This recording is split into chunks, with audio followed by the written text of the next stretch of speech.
Yo, what is up guys, welcome to a new video. This is the chapter number 3 and the last one of this YouTube series on how to make a remix. For the people that don't know it, I'm using my remix of Like I Do. Okay, I did it for a contest and it's on my YouTube and on my SoundCloud, so you can go there and download it and use it on your videos or play it live or whatever. Okay, and today we're gonna see how you can change a bit the melody on the second drop to make it different and not exactly the same as the first drop, and also how to make the intro and the outro so you have the track moving and interesting from the first moment to the last moment. So nothing else, and let's get to it. Alright guys, so here we have the project, and let's go to the second drop. It starts here. Okay, and what it did is nothing crazy. Okay, I just changed the melody on the leads. Okay, the chords are the same, the bass line is the same, the sub is the same, everything is the same. Okay, I don't have extra percussions or things like that. I just changed the melody. So let's play the complete drop, only the leads.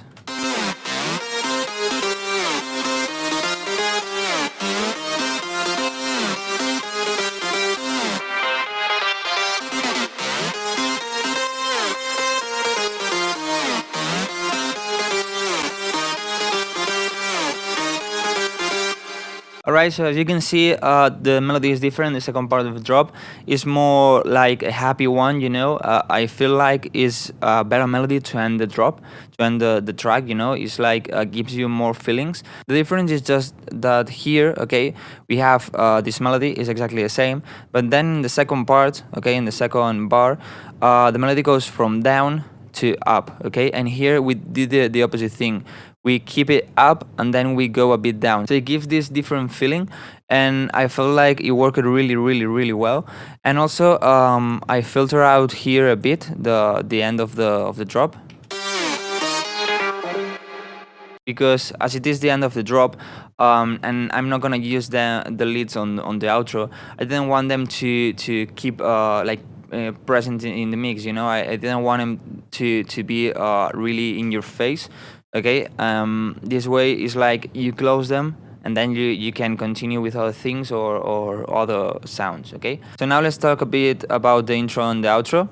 Okay, it's not something crazy. For example, on the effects here are exactly the same as in the drop. Here we have this flux. First one is this one, and then this.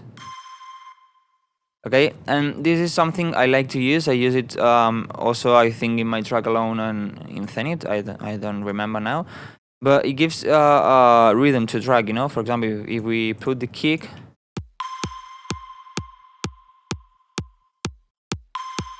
okay, it adds something. It's something really atmospheric that gives rhythm to the track. So it's nice to have things like that. The percussions are exactly the same as in the drop. The difference is that here the kick has a filter. I take out all the lows and a bit of the mids, and then here I give it back.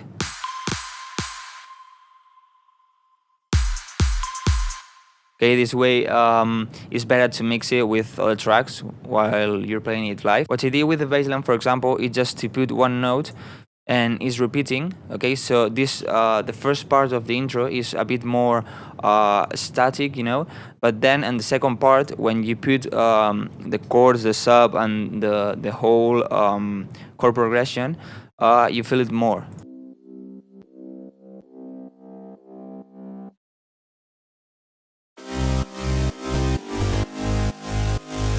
Okay, if for example I just put here the bass line, the normal bass line, it's like you know already what notes are gonna be played on the track, you know, and things like that.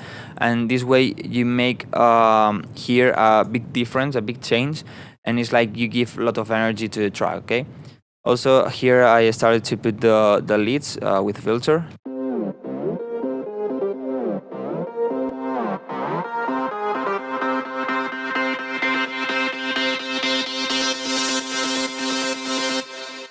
As you can see, I'm repeating the melody as I did here in the build-up. Okay, this way you don't really know what is gonna be exactly the melody until you get to the drop. This way, it's like the listener wants to hear it, but until it doesn't get to the drop, he doesn't really know what it's gonna sound. This way you keep the listener interested in your track and wants to hear more. And also a thing I used is here on the vocal. I just took a part of it and I put it here a lot of times. Okay, it is like that, but what I did is just put a really big side chain.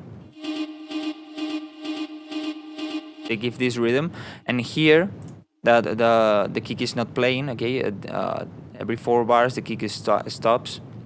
So here what I did is to put a pancake and makes the sound go left and right.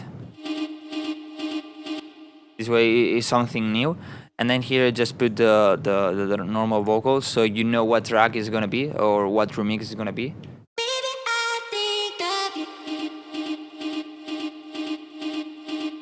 About the outro, okay, is the outro is exactly this part, okay, and the drop is this one. So what is this? This is just a bridge from the drop to the outro, okay, to make it smoother. And keep the rhythm going, because I felt like if I don't have this part, okay, let me add the marker here.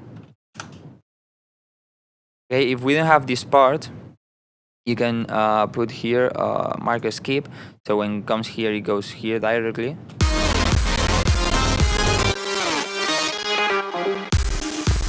So it was too hard, so what I decided to do is take out the leads I told you before, and then keep the chords, the bass line, all the effects and things like that, and put the vocal back, okay? I'm gonna play it here with the exported track.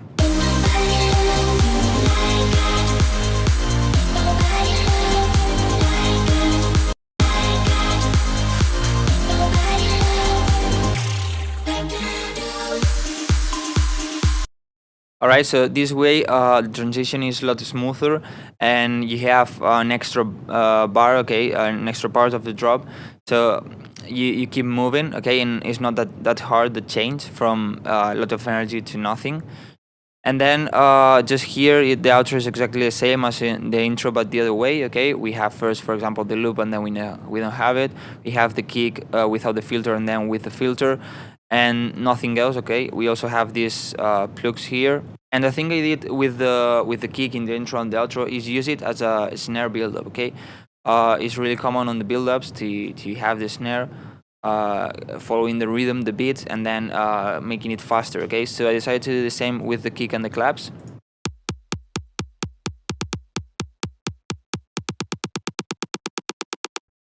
Okay, and this automation just for EQ, okay? What I do is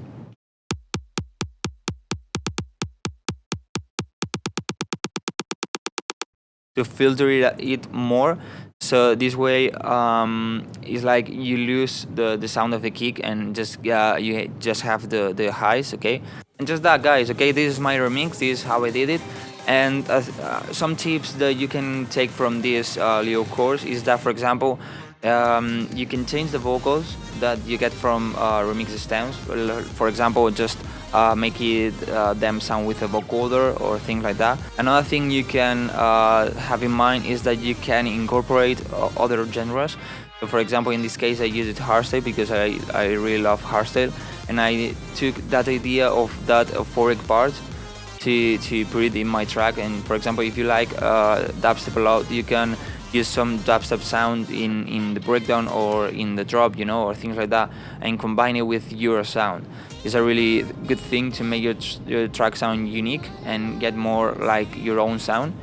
And nothing else, just keep working, okay? Try new things and try, for example, to use sounds that follow the melody, like I did with a guitar and things like that. This way you will get a lot more interesting track, a better track, you know, with more quality. You will start getting your own sound and things like that.